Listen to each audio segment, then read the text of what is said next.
Kita persilakan untuk pembicara kedua, Dr.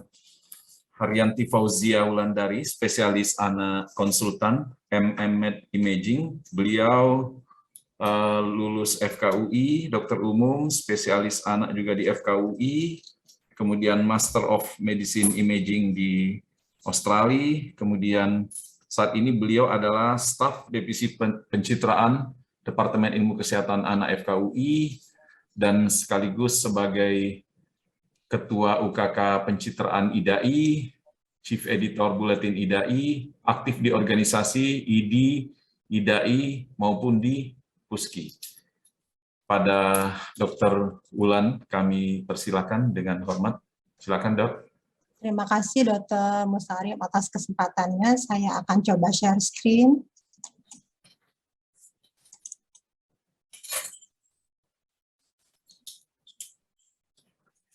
Apakah slide saya sudah terlihat, Dokter? Sudah terlihat jelas, Dok. Baik. Assalamualaikum warahmatullahi wabarakatuh. Saya mengucapkan terima kasih kepada IDI dan IDAI yang sudah memberikan kesempatan pada saya untuk membawakan mengenai ultrasonografi kepala di ruang rawat neonatal. Seperti kita ketahui, neonatus yang lahir prematur dan bayi yang cukup bulan tapi sakit mempunyai resiko akan terjadinya cedera otak. Walaupun kemajuan perawatan intensif itu meningkatkan kecintasan, akan tapi cedera otak masih menjadi perhatian utama. Sehingga diagnosis dini penting untuk menilai prognosis, tata laksana optimal, dan sequela neurologis. Seperti kita ketahui, USG kepala merupakan modalitas pilihan untuk melihat gambaran otak neonatus. USG kepala itu mempunyai keuntungan dapat dilakukan bedside, relatif aman dan dapat diulang sesuai kebutuhan. Walaupun ada keterbatasan yaitu operator dependen dan tidak semua area dapat dilakukan pemeriksaan. Ubun-ubun besar yang terbuka merupakan jendela untuk kita melakukan USG kepala. Jadi USG kepala itu dapat digunakan untuk screening, untuk diagnosis, dan tentunya memperlihatkan anatomi intrakranial normal dan patologis. Untuk melakukannya tidak perlu ada persiapan khusus.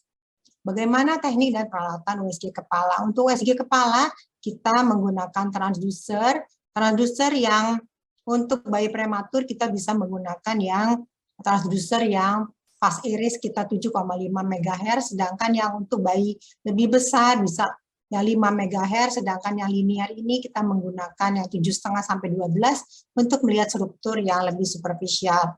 Untuk melakukan USG kepala, kita melakukan beberapa potongan, yaitu potongan korona dan sagital merupakan standar pemeriksaan. Ini adalah potongan korona, jadi sistem ventrikel dan ruang cairan cerebrospinalis merupakan patokan untuk mengenal anatomi intrakranial dan memilih potongan. Scanning ini adalah potongan koronal yang standar kita lakukan ada 6 standar potongan, sedangkan ini adalah potongan yang sagital. Kita akan melakukan pemeriksaan ke kanan dan ke kiri untuk melalui beberapa tempat ini. Ini adalah gambaran koronal dari yang normal. Sedangkan ini adalah potongan sagital dari USG kepala yang normal. Beberapa protokol screening USG kepala sudah dibuat.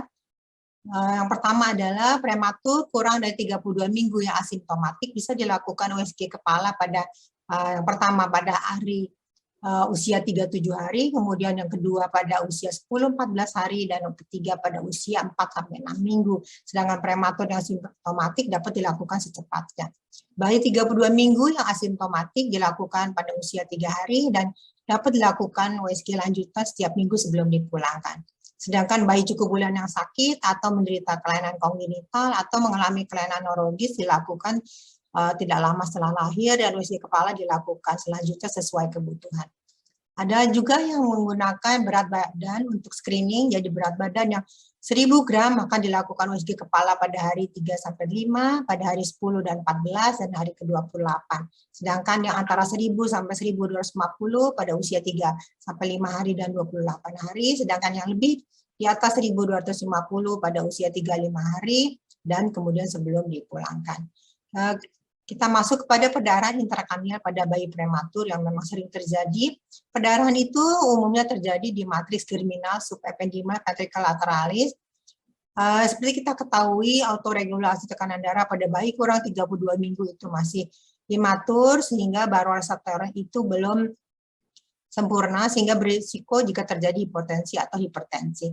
Jika peningkatan tekanan, maka dilatasi pembuluh darah dan ruptur pembuluh darah itu akan menyebabkan perdarahan di daerah matriks germinal. Sedangkan hipotensi menurunkan aliran darah otak, bisa menyebabkan perdarahan akibat hipoksi dan cedera reperfusif. Perdarahan umumnya terjadi pada 3-7 hari pertama, 75% kasus pada 10-14 hari kehidupan. Gejala klinis bisa penurunan kesadaran, hipotonia, kejang, ataupun apnea. Ini adalah derajat perdarahan intraventrikuler yang dibuat oleh Papille. Jadi Papille membuat derajat 1 itu jika perdarahan hanya di matriks germinal ventricularis. Sedangkan 2 jika perdarahan di germinal matriks itu juga ada, tapi juga ada di intraventrikular, tetapi tidak ada pelebaran ventrikel. Sedangkan derajat 3 adalah derajat 2 dengan pelebaran ventrikel, dan derajat 4 adalah derajat 2 atau 3 disertai perdarahan intraparenhimal. Ini adalah contoh skematis di mana ini adalah matriks germinal, tempat terjadinya perdarahan intraventrikuler yang paling sering. Kemudian ini adalah derajat 3 di mana ada perdarahan di supraepidimal, di intraventrikular, dan juga sudah menyebabkan adanya ventrikulomegali. Sedangkan derajat 4 adalah derajat 2 atau 3 ditambah dengan perdarahan parenhimal. Ini adalah contoh USG kepala pada bayi. Kita lihat ini ada lesi hiperekoik dengan gambaran halo di tengahnya, di dua-dua tempat ada, jadi bilateral. Ini adalah potongan sagittalnya, ini adalah contoh resolving IVH grade 1 bilateral.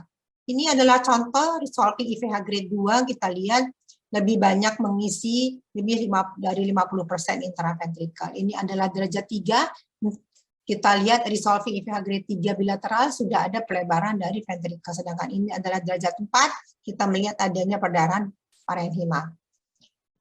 Perdarahan intraventrikular ini bisa menyebabkan dilatasi ventrikel dan menyebabkan hidrosefalus, itu karena obstruksi bekuan darah di dalam atau di luar sistem ventrikel, ataupun oleh ventrikulitis yang reaktif akibat perdarahan terutama di daerah aqueductus silvi.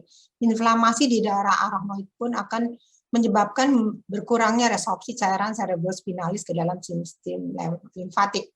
Dikatakan 7% bayi dengan perdarahan intraventrikel derajat 1 dan 2, serta 75% bayi dengan derajat 3-4 itu akan mengalami post-hemorrhagic ventricular dilatation.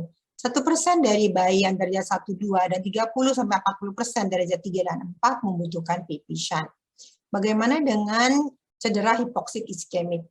Cedera hipoksik iskemik ini pada bayi prematur umumnya terjadi pada antepartum atau intrapartum atau postpartum. Biasanya lebih umum terjadi pada bayi prematur dibandingkan bayi cukup bulan.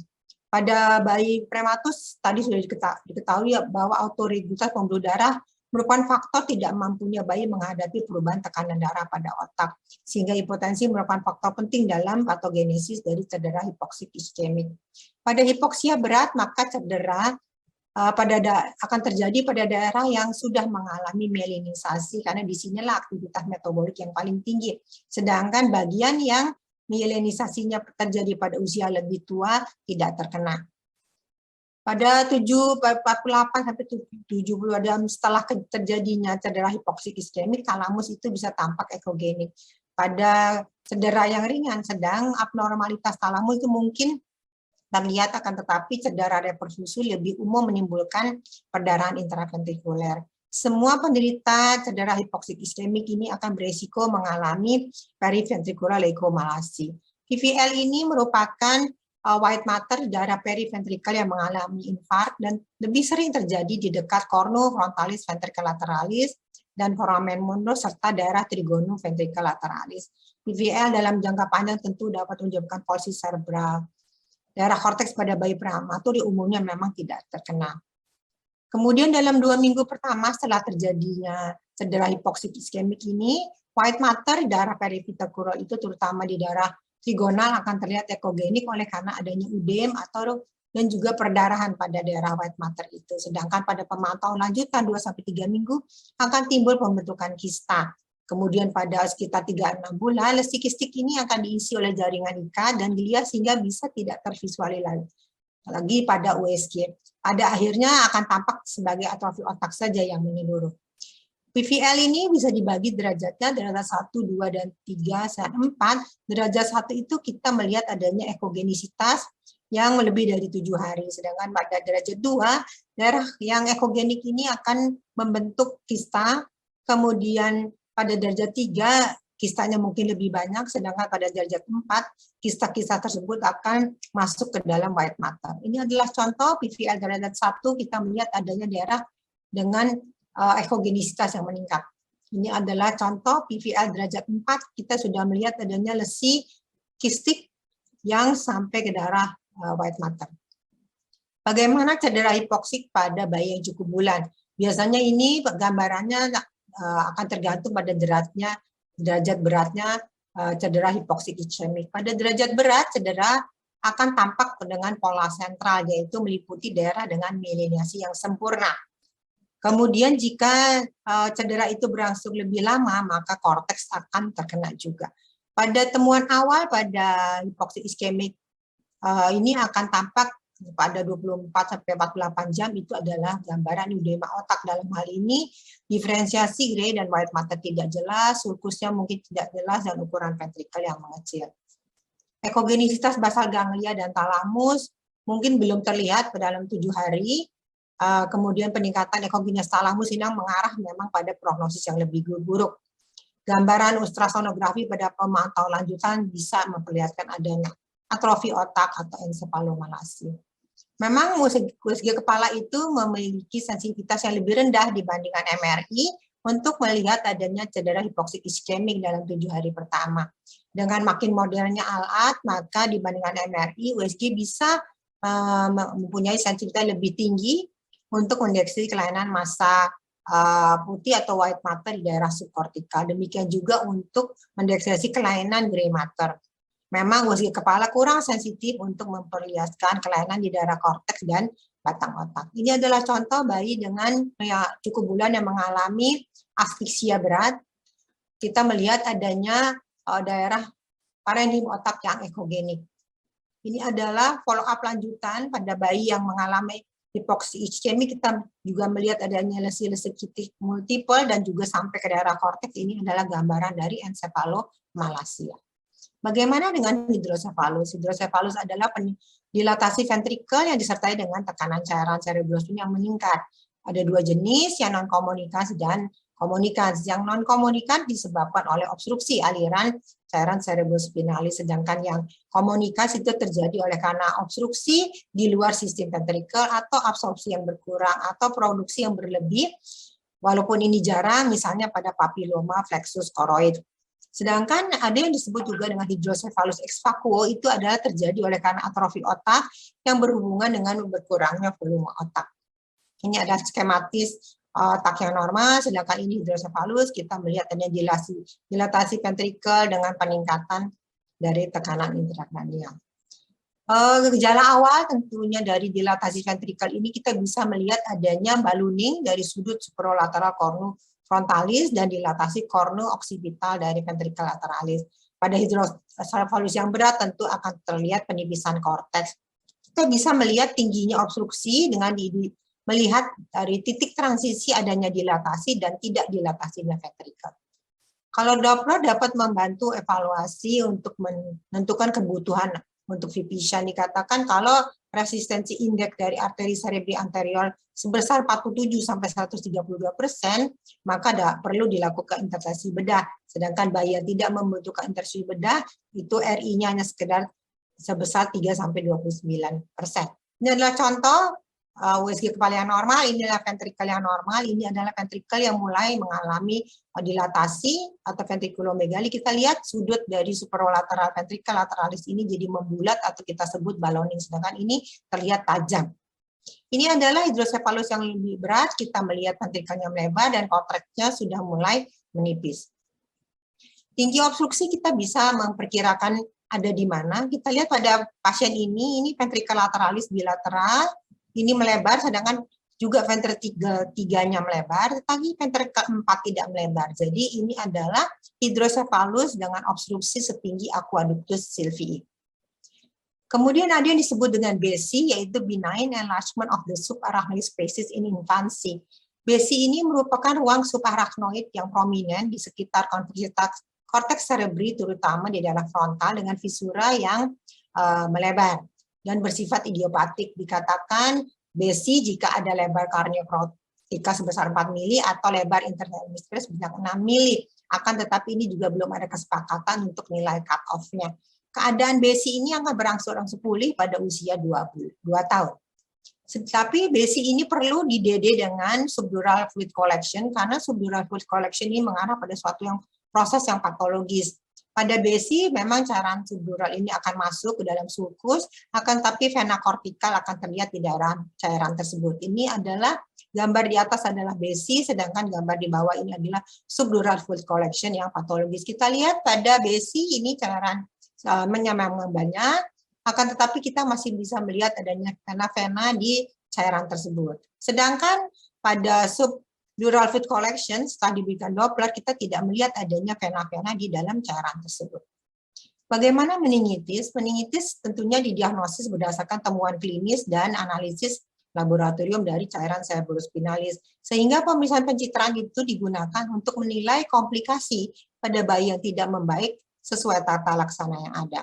Meningitis tanpa komplikasi akan terlihat normal, akan tetapi yang dengan komplikasi kita bisa melihat adanya cairan ekstraaksial collection, adanya ventriculitis, udem otak, pembentukan abses, dan hidrosefalus.